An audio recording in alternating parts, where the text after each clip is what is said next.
അസ്സലാമു അലൈക്കും വറഹ്മത്തുള്ളാഹി തആല വബറകാതുഹു. ഈ നബിദിനത്തിന്റെ പ്രൗഢമായ വേദിയിൽ ഞാൻ നിങ്ങളോടൊരു കൊച്ചു കഥ പറയാം. അതിന് അല്ലാഹു തആല തൗഫീഖ് നൽകട്ടെ. നമ്മുടെ മുത്തുനബി സല്ലല്ലാഹു അലൈഹി വസല്ലം തങ്ങൾക്ക് ജിബ്രീൽ അലൈഹിസ്സലാത്തു വസ്സലാം പറഞ്ഞു കൊടുത്ത ഒരു സംഭവ ചരിത്ര കഥയാണിത്.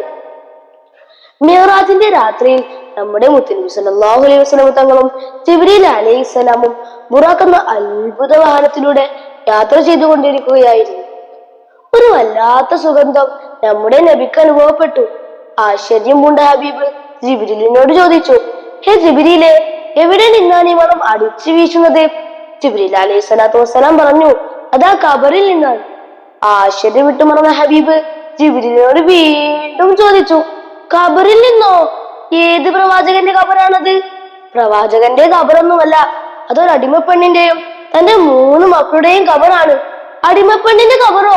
ഇത്രയും വലിയ മഹോന്നതയിലെത്താൻ അവരെന്ത് പുണ്യമാ ചെയ്തത്? ജിബ്രീൽ അലൈഹി സ്വലാത്തു വസ്സലാം സംഭവം വിളിച്ചു കൊടുത്തു. കൂട്ടുകാരെ, ഇനിയാണ് എന്റെ കഥ തുടങ്ങാൻ പോകുന്നത്. എല്ലാവരും ശ്രദ്ധിച്ച് കേൾക്കണേ. മൂസാ നബിയുടെ കാലഘട്ടം. ഞാനാണ് ഏറ്റവും വലിയ റബ്ബി എന്ന് വാദിക്കുന്ന ധിക്കാരിയും അഹങ്കാരിയുമായ ഫിറൗനിന്റെ കൊട്ടാരം.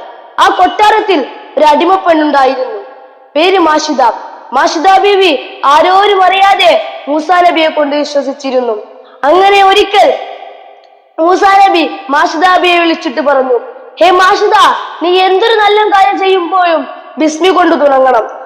അങ്ങനെ തന്റെ മകളുടെ മുടി ചീകാൻ വേണ്ടി ചീർപ്പെടുത്തപ്പോൾ ബിസ്മി ചൊല്ലി. ബിസ്മില്ലാഹിർ റഹ്മാനിർ റഹീം. ധിക്കാരിയായ ഫിറൗനിന്റെ കാതിലെത്തിയ ആ ബിസ്മി തന്റെ കൊട്ടാരത്തിൽ വെറും അടിമപ്പെണ്ണായി താമസിച്ചിരുന്നവൾ ഇസ്ലാം മതം സ്വീകരിച്ചെന്നറിഞ്ഞപ്പോൾ ഫിറൗനിന്റെ രക്തം തിളക്കാൻ തുടങ്ങി. അരിശം പൂണ്ട ഫിറോൻ മാഷിദാബിയെ വിളിച്ചിട്ട് പറഞ്ഞു, ഹേ മാഷിദ, എത്രയും വേഗം നീ ഇതിൽ നിന്ന് പിന്മാറണം. ഞാനാണ് റബ്ബ്, ഏറ്റവും വലിയ റബ്ബ്. പക്ഷേ മനസ്സിൽ ഈമാനുള്ള മാഷിദാബി പറഞ്ഞു, ഇല്ല, ഒരിക്കലുമില്ല. അങ്ങനെ അവർ എല്ലാ പരിശ്രമങ്ങളും പരാജയപ്പെട്ടു എന്നറിഞ്ഞപ്പോൾ ഫിറൗനും കൂട്ടരും ഒരു തീരുമാനത്തിലെത്തി. അവരെ കൊന്നുകളയണമെന്ന്. വലിയ തീക്കുണ്ടം പണിഞ്ഞു, അതിൽ തീ കൊളുത്തി, വലിയ പാത്രത്തിൽ എണ്ണ തിളപ്പിച്ചു. എന്നിട്ട് മാഷിദ ബീവിയെയും തന്റെ 3 മക്കളെയും അതിന് മുന്നിൽ കൊണ്ടു നിർത്തിയിട്ട് മാഷിദ ബീവിയോട് വീണ്ടും ചോദിച്ചു, മാറുമോ നീ വിശ്വസിച്ച മതത്തിൽ നിന്നും? യാ അല്ലാഹ്, എന്തൊരു ഭയാനകത! ഏത് മാതൃദയത്തിനാണ് താങ്ങാനാവുക? പക്ഷെ മനസ്സിൽ ഈമാനുള്ള മാഷിദ ബീവി പറഞ്ഞു, ഇല്ല, ഒരിക്കലുമില്ല. താങ്കൾ എന്നെ തുണ്ടം തുണ്ടമാക്കി കഷ്ണിച്ചാലും കത്തിച്ച് കരയിച്ച് ചാമ്പലാക്കിയാലും ഞാൻ വിശ്വസിച്ച ഇസ്ലാമിൽ നിന്നും പിറകോട്ടില്ല. അങ്ങനെ അവർ മാഷിദാബിയുടെ മൂത്ത മകളെ ചൂട് കൊണ്ട് തിളക്കുന്ന എണ്ണയുടെ അടുത്ത് കൊണ്ട് നിർത്തിയിട്ട് വീണ്ടും ചോദിച്ചു, മാറുമോ ഇത് ഇസ്ലാമിൽ നിന്നും? മാഷിദാബി പറഞ്ഞു, ഇല്ല. അങ്ങനെ അവർ മാഷിദാബിയുടെ മൂത്ത മകളെ കരയിച്ചു കളഞ്ഞു. മാഷിദാബിയുടെ മുന്നിൽ വെച്ച് തന്നെ 2ാമത്തെ കുട്ടിയെയും കരയിച്ചു കളയുകയാണ്. അടുത്തതായി വെറും 8 മാസം പ്രായമുള്ള 3ാമത്തെ കുട്ടിയാണ്. താലോലിച്ചും താരാട്ട് പാടിയിട്ടും കവിളിൽ മുത്തം കൊടുത്തിട്ടും കൊതി തീർന്നിട്ടില്ല. ലാളിച്ച ആശയം തീർന്നിട്ടില്ല. ആ പിഞ്ചു പൈതലിനെയാണ് കരയിച്ചു കളയാൻ പോകുന്നത്. മാഷിദ ബീവി വാവിട്ട് കരയുകയാണ്. ഫിറോനും കൂട്ടരും പൊട്ടിച്ചിരിക്കുകയാണ്. അപ്പോൾ അതാ അവിടെ അത്ഭുതം. വെറും 8 മാസം പ്രായമുള്ള പിഞ്ചു പൈതൽ ചൂടുകൊണ്ട് തിളക്കുന്ന എണ്ണയുടെ അടുത്ത് നിന്ന് വിളിച്ചു പറയുന്നു, ഉമ്മ, കരയല്ല ഉമ്മ, വിഷമിക്കല്ല ഉമ്മ, നമ്മൾ സ്വീകരിച്ചത് ഇസ്ലാമല്ല ഉമ്മ. തന്റെ 3ാമത്തെ കുട്ടിയുടെ ആശ്ചര്യത്തോടെയുള്ള വാക്ക് കേട്ട് മാഷിദ ബീവി ഓടിച്ചെന്ന് കെട്ടിപ്പിടിച്ച് മുത്തം കൊടുത്തിട്ട് പറഞ്ഞു, അഹദ് അഹദ്, അല്ലാഹു അഹദ്.